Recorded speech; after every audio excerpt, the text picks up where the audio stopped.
It's not looking good for Aunty Beeb, is it?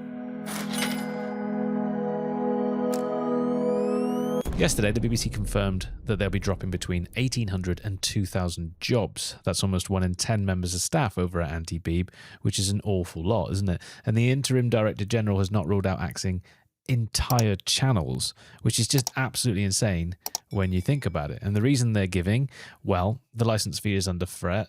And, well, of course it is. I think I read somewhere between, 3.6 million households have stopped paying it, which I think sounds pretty low. I think it's a lot higher than that. And that's not exactly a very subtle and a very quiet vote of no confidence, is it? And all of this, of course, coming in the same month that the license fee is going up. It's now going to be £180 from April per year. So they're putting the price up on something that a significant proportion of the country has decided that they want nothing to do with. Not a great plan. What's striking me about all of this, and it's not something I'm seeing a lot of people talk about, if any, at the minute, is the fact that Matt Brittin, the new BBC Director General, the one that's about to start, I think he starts the end of April, beginning of May, he is former president of Google Europe, Middle East and Africa. And he's not a broadcaster or a journalist by any imagination, really. I looked into his career history just briefly, but I didn't see anything that kind of insinuated that he was a television person in any meaningful sense at all. He is a Google executive. So what does that mean? That means the BBC has hired someone who isn't really in any kind of meaningful position to save them as a television broadcaster. Instead, they've employed someone that has a deep knowledge and understanding of the inner workings of a platform, i.e. YouTube, that is killing off traditional media, traditional television broadcast. Sheer fucking hubris. So at the same time that they're announcing between 1,800 and 2,000 job losses, the BBC are also quite quietly expanding onto the YouTube platform. You may remember recently their landmark deal, which they announced to create content specifically for the YouTube platform. Some of that content I think is going to get aired.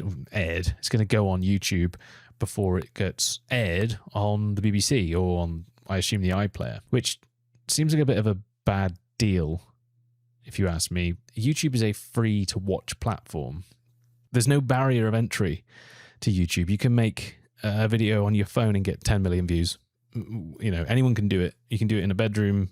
You can just walk out and about and just record yourself talking. Or you can just record stuff wherever you are, and someone might watch it. And the BBC relies on a license fee to fund itself.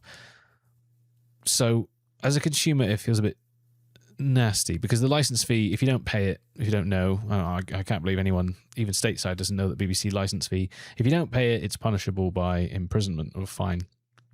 And less and less people are paying it because less and less people care what the BBC have to offer. But not only that, the BBC has a really bad PR problem. It's got a lot of issues, and there's a lot of political scandal and sex scandal and all kinds of stuff that comes out of the BBC. And it feels like it works against the British public to many of us rather than for it. And so, there's resentment to pay it, but also if you're just going to be creating content for a platform that's free to watch, or you can, there's a paid option to get rid of adverts or whatever, but essentially it's free to watch, then why would I pay 180 quid a year? Because it's now just gone up as well.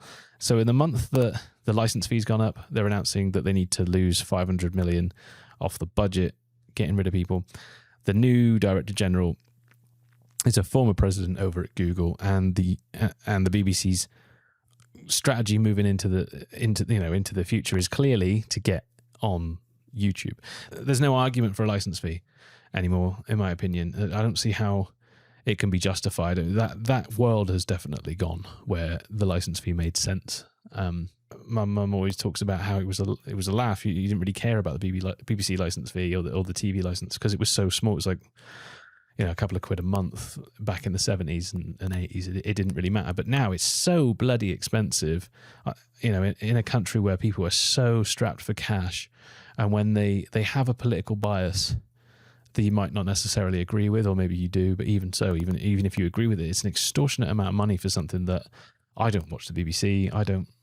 Maybe if it's a live sport event or something, but you've only got to look at Comic Relief getting its lowest viewership ever and its lowest total donations ever to see that the BBC's, it doesn't have that pull anymore. It doesn't have that appeal for people to go and watch it. It's just like I said in that last video. It's just a cultural dinosaur. It's had its day. That world is gone. But ultimately, all of this, it comes down to good programming, doesn't it? It comes down to good shows. If they went back to making good quality shows that really supported the sort of British institutions and British way of life and British culture, if they made programs that people wanted to watch and wanted to engage with, they wouldn't need to find that 500 million quid. They wouldn't need to fight people. They wouldn't need to threaten people into giving them money. People would give it gladly if it meant something. If it was a cornerstone of our lives, we would gladly give it, or at least we wouldn't be so grumbly about handing over fistfuls of cash to something that people just aren't watching because it's just not relevant to them. And so I don't think it's a good thing that the BBC is jumping into YouTube, but ultimately put on good shows and people will watch them.